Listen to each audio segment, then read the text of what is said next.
Hey gang! A little over a year ago I decided to leave social media, so I deleted my Instagram and my Twitter. I still obviously make YouTube videos, but I do this weird make it and schedule it to upload a year later, so I've removed that kind of instant gratification social media vibe from it. I get a lot of questions about it. At the time it was a fairly impulsive choice, although it was something that I've been thinking about for a long time. I was really surprised afterwards that people when I told people or when people asked about it, they sort of seemed to think it was kind of radical and weird that I'd done it. People have asked me a lot of questions about what the practicalities, or what are the negatives, what are the positives, what changes have I noticed, and also if it is ever a hindrance, because I think a lot of people feel like you actually can't not have social media now, in this day and age. It's really hard to just exist as part of society if you don't have it, which I actually think is a little bit true. So I thought it'd be nice to just kind of give my take, because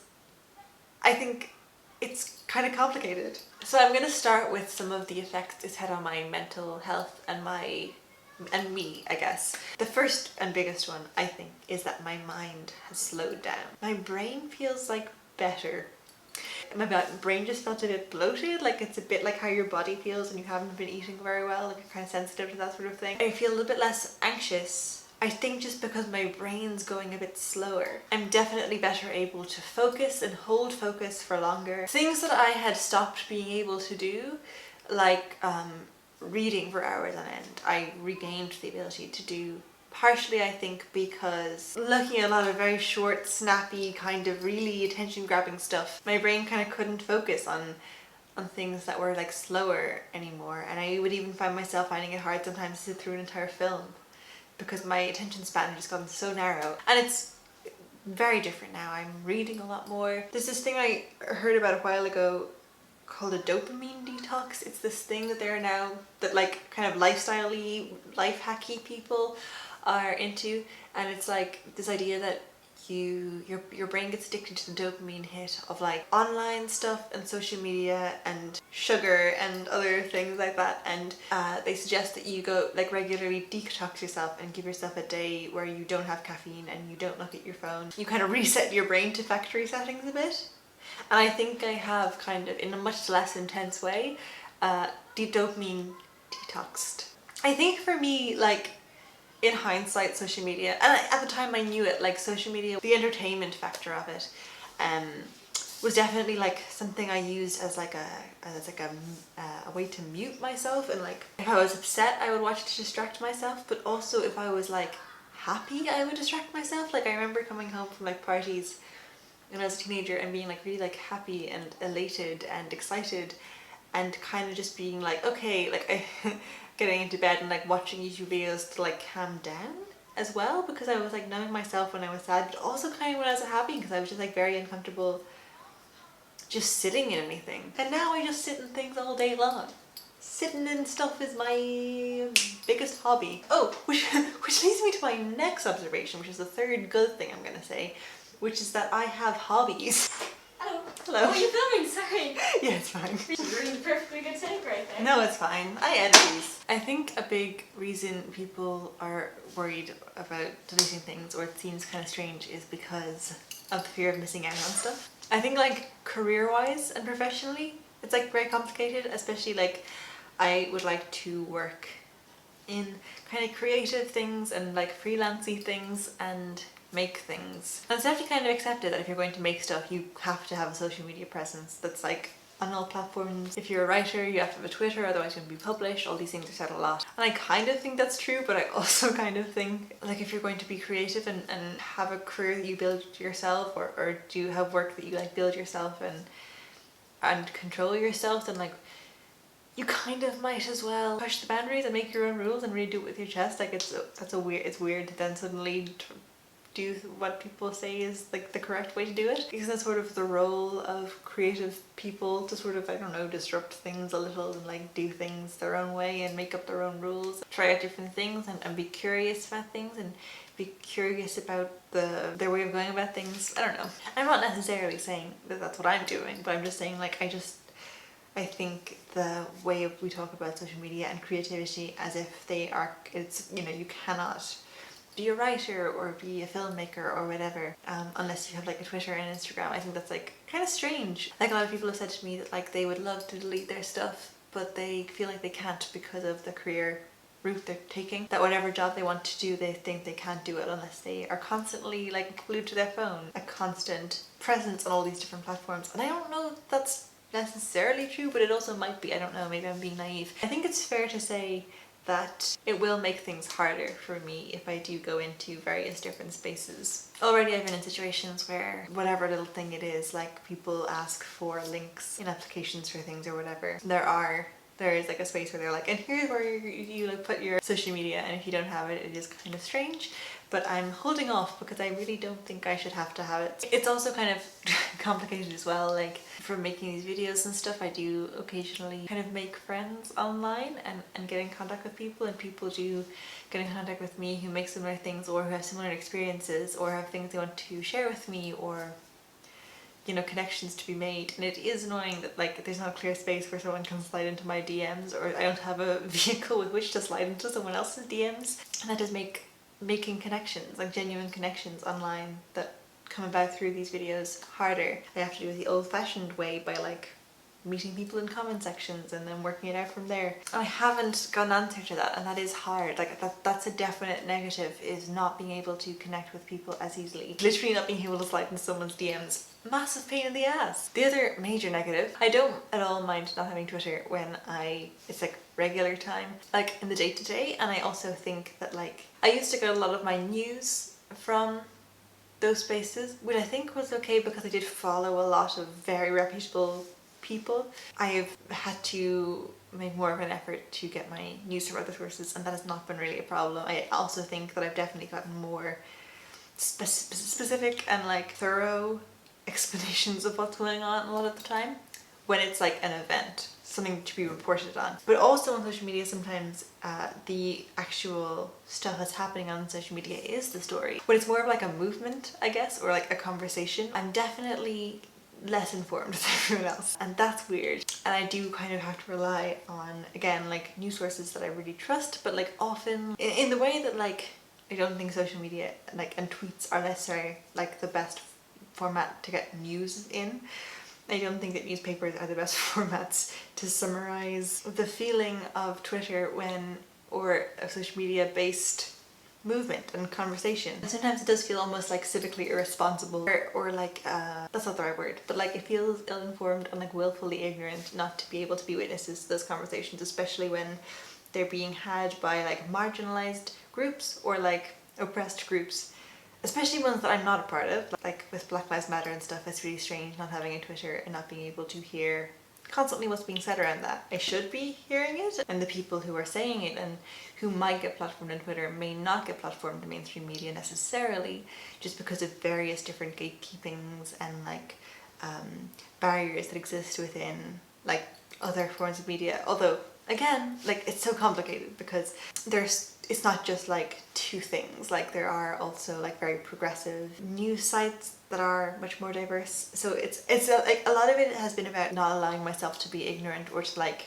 shut things out, because I think a lot of the problems with the world is that people like turn off things that they need to see and like leave that like pain and that problem to people who can't look away from it because it's like a very huge part of their reality, you know. Like for too long white people haven't been looking at racism, and straight people haven't been looking at homophobia, and like rich people haven't been looking at class issues. And I so believe in like shutting down your screen time for self-care, but I also don't believe in like being complicit in an oppressive system for self-care. So it's like you gotta read some books, I guess. And that's not like a perfect answer, because again there is barriers to who gets published. But also, I think it's too easy to like see a couple of tweets about something that's really important and share them and feel like you've done your part, and it's much harder to like really do the work and like educate yourself on something and try to break down some of the ignorance you might have in a way that's like inconvenient.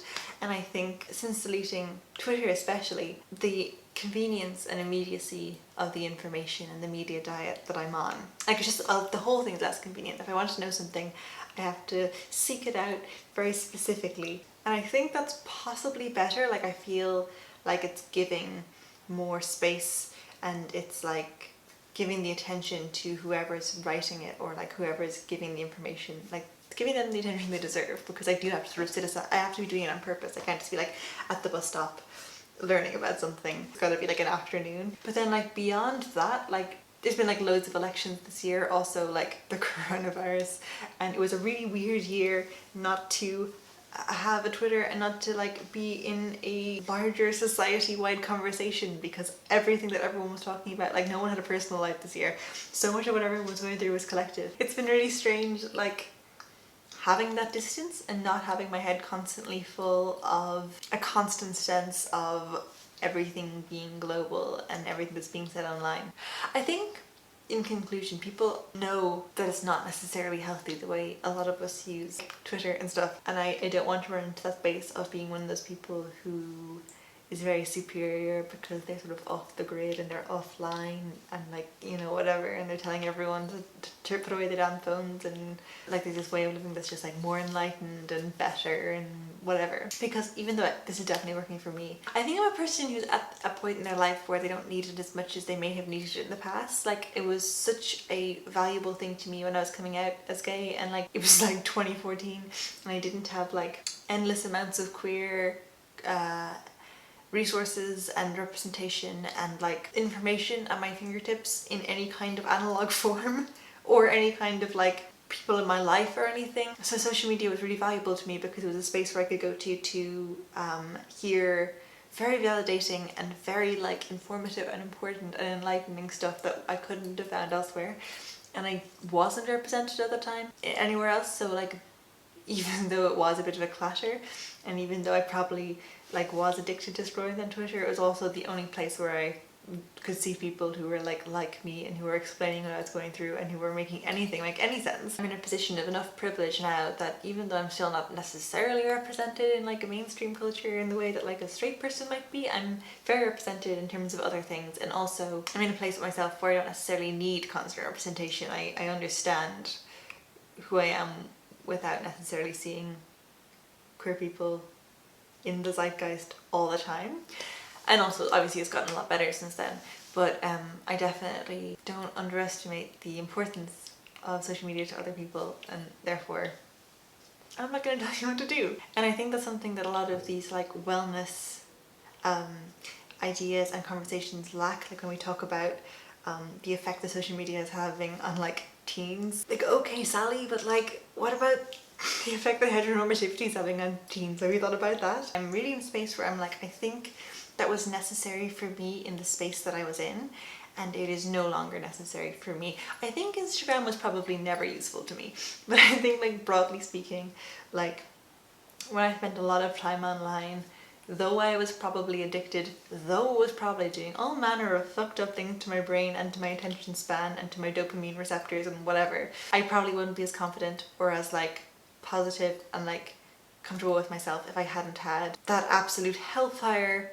of like screaming just cacophony on my phone every day, because a lot of the cacophony was coming from gay people, and that was nice because none of the cacophony that was happening outside of my phone was coming from gay people at the time, and I just needed some gays. I also still have access to that obviously through other things, but I think at the time being part of that like collective frenzy, being part of all those like hot takes and that culture and like the speed of it, and like I don't know that that's as true now, and it's something I associate so much with like the far right. And then there's also the whole conversation about like deleting your Twitter because you don't want to support Twitter as a company, but we could really just like get lost in the weeds on that one. And also I'm making a YouTube video, so I don't think I'm in a position to talk. I think I just appreciate feeling like I'm not updating anyone on anything anymore. Where is that line between like a creative person and like an influencer, and how do you distinguish them, and how do you distinguish and separate your creativity from like the social media machine? And I think for me it comes down to like whether I feel like I'm making something for the enjoyment of it or for the project of it or for the like the interest of it on my part, versus whether I feel like obliged to update the algorithm gods on my progress in this human form. And I think deleting my social media has erased that element of it and has made my brain go slower. And that's my conclusion. I don't know, like I'm making this video because I get so many people seem interested in it and I get so many questions about it, but I really don't have a satisfying conclusion. It's very good for me and I have no desire to make personal social media accounts again. Like I'm probably not going to go back. I would consider like potentially at some point using them very functionally if what it has nothing to do with my life. Just the game of constantly updating people is not something I'm interested in anymore. That's the takeaway. This went absolutely nowhere, but maybe I said something that's useful to you, I don't know. But a ramble. I'm just very tired and I didn't have the energy to make a real video this week, so this is what you got. Anyway, I'll see you next Sunday. Thank you so much for watching. I'll see you next week.